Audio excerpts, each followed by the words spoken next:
हमारा कहना है जो राजनीतिक संरक्षण के साथ साथ इन लोगों की पुलिस प्रशासन सब, कोई रैयत जाती है तो उनकी लठैत भी मारती है, पुलिस भी केस करती है, पुलिस भी मारती है, तो लोग जाएंगे कहाँ, किसके दरवाजे जाएंगे? जो उत्खनन काम कर रही है, ये उत्खनन काम वहाँ के रैयतों के जो जमीन है, उस जमीन पर जबरन ओबीडम किया जा रहा है और उस जबरन ओबीडम में झारखंड सरकार के प्रशासनिक अधिकारी भी मूक दर्शक की तरह है। क्योंकि आए दिन इस प्रकार की घटनाएं, मैंने पहले दिन आपको अवगत कराया था कि किस प्रकार से लोग अपना जमीन, उनका जमीन है, अधिग्रहण किए बिना उस जमीन पर खनन का कार्य हो रहा है, और जब ग्रामीण नियोजन मुआवजे की मांग करते हैं तो अभी कंपनी क्या है कि अलग से अपना लठेत रखी हुई है। ये लोकतंत्र में कहीं ना कहीं लठेत तंत्र चल रहा है अध्यक्ष महोदय, इसलिए एक कमेटी हो और बिल्कुल उन पर कार्रवाई किया जाए। अगर कार्रवाई, और मेरा कहना है अध्यक्ष महोदय कि ये जो देवप्रभा कंपनी है, ये कंपनी आज के समय में धनबाद जिला के अंदर में पूरा आतंक मचा कर रखा है। अभी माननीय सदस्य अरूप चटर्जी ने कहा कि प्रशासन उसके साथ नहीं, उसके अंदर में नहीं है, प्रशासन उसके अंदर में है, प्रशासन के अंदर वो नहीं है। आप समझ लीजिए कितना मन बड़ा हुआ। और अध्यक्ष महोदय, थोड़ी ये से एक तो है जो रैयतों की जमीन की मुआवजा बिना दिए उस पर बार बार डंपिंग कर रहे हैं, बीसीसीएल मैनेजमेंट मुखदर्शक होकर बैठे हुए। अध्यक्ष महोदय, ये व्यवस्था का पार्ट नहीं है, ये जो कॉन्ट्रैक्टर की बात हो रही है ये व्यवस्था के अंतर्गत नहीं है।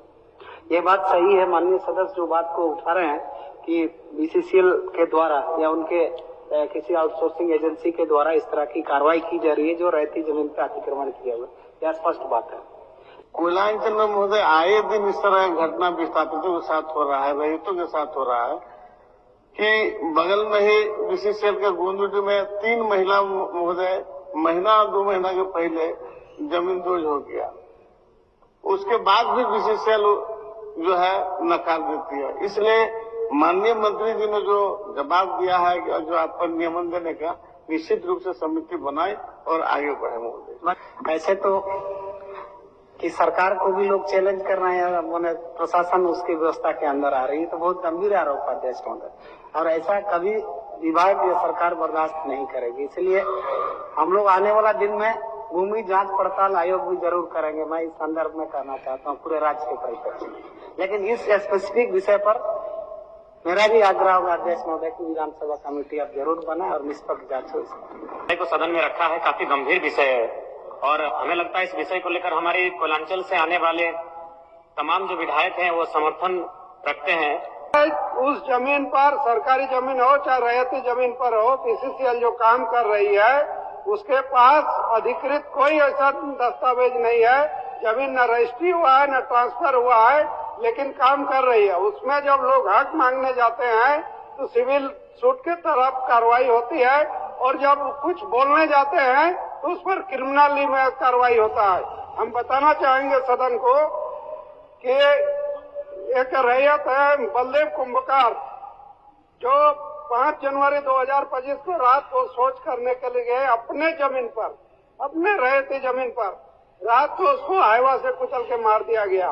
वो रात को अपने घर से निकल नहीं सकते हैं। उस स्थिति, वहाँ की स्थिति ऐसी है कि जलस्तर बहुत नीचे चल गया है, कोई रनिंग वाटर नहीं है, किसी कुआं में पानी नहीं है, कोई चापाकल नहीं चलता है, बाहर शौच के अलावा दूसरा कोई नहीं है।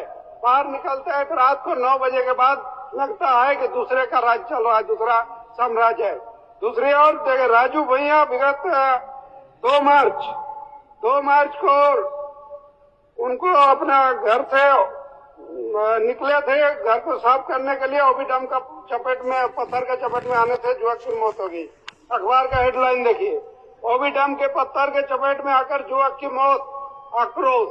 ये जो स्थिति है, मेरा कहना है कि राज्य सरकार का उसमें दखल हो, राज्य सरकार उस पर कमेटी बनाए या फिर बीसीसीएल के सीएमडी, डीपी जितने पदाधिकारी हैं उन लोग को बुला करके स्थिति स्पष्ट करने का काम हो।